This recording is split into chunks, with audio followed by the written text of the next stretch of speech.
Welcome. I am the Angry Economist. Microphone a bit nearer. Okay, here we go. Let's have a look at this. GDP Index 2019. We are starting from a base point of 100. So this is how we do it when we're comparing countries. Okay.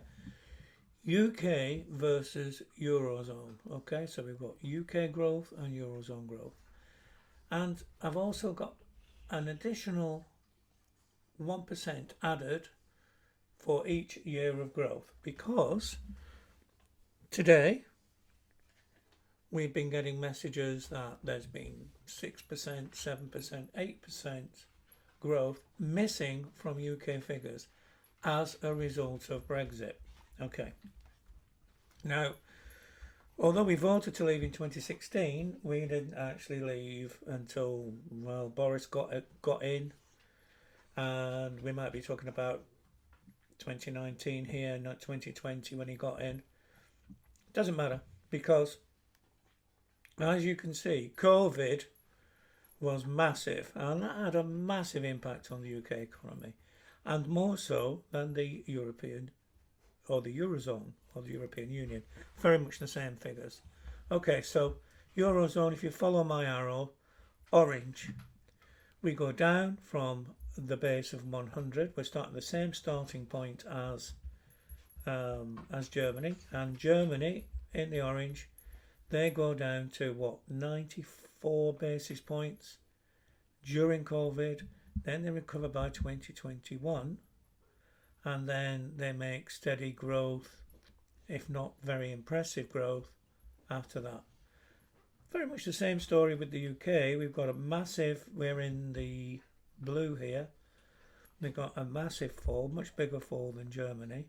We've gone from 100 points to 90 points, and then we recover quite strongly, just as the Eurozone did, and so we get back to not quite as much growth as the Eurozone, but a bit less in the following years, taking us almost to the present day, 2025. Obviously, figures need to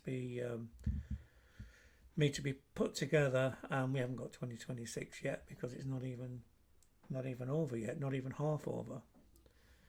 But here's the interesting thing: if we take that trend and we say, well, look, let's add in the 6% a year growth, or the 1% a year growth over 6 years, which would account for 6% growth.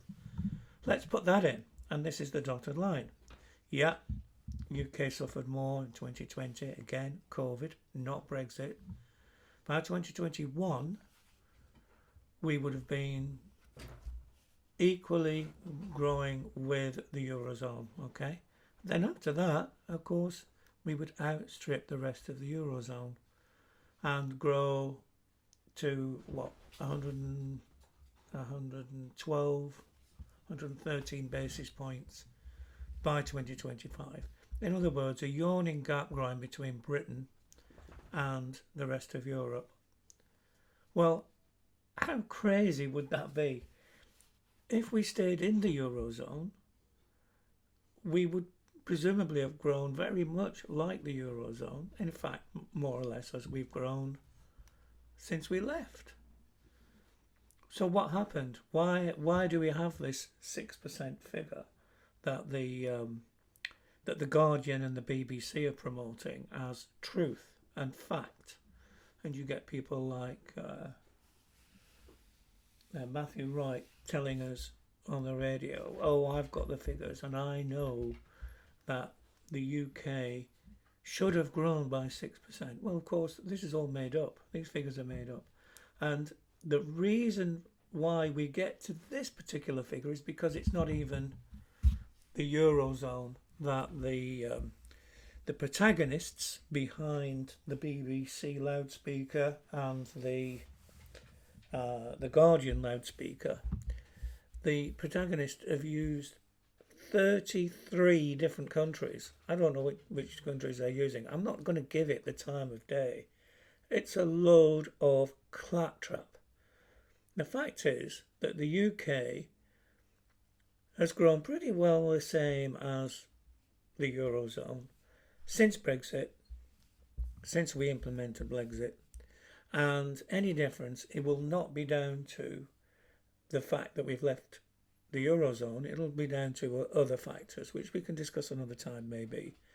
But we would not be 6% better off in absolute terms if we had stayed in the Eurozone. So I want you to bear this in mind. The figures have been manipulated. If you've got 33 different countries, then you've got some countries growing much better than Britain, much better than the Eurozone, and some growing less. And so the figures that have been promoted are a deceit.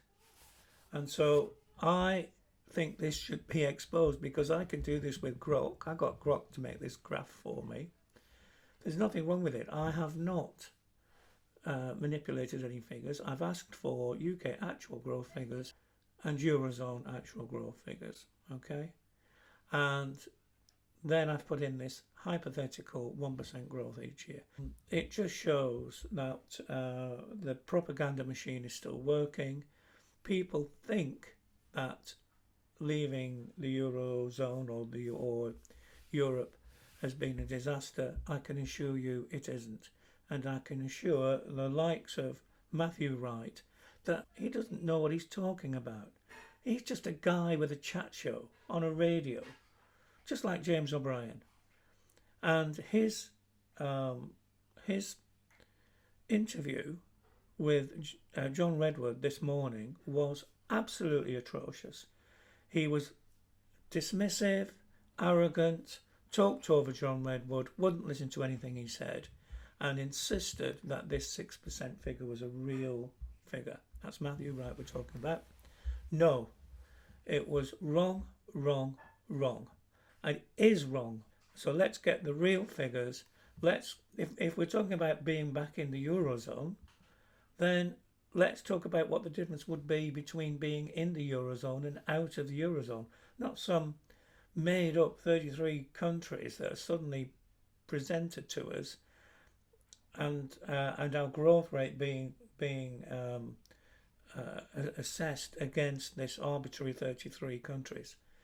Let's say what would have happened if we stayed in the Eurozone, and I think the figures would look very much the same as they look today.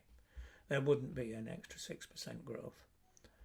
And in fact, if anything, perhaps our figures are better, or will be better ultimately, having left the disastrous Eurozone that we've been in.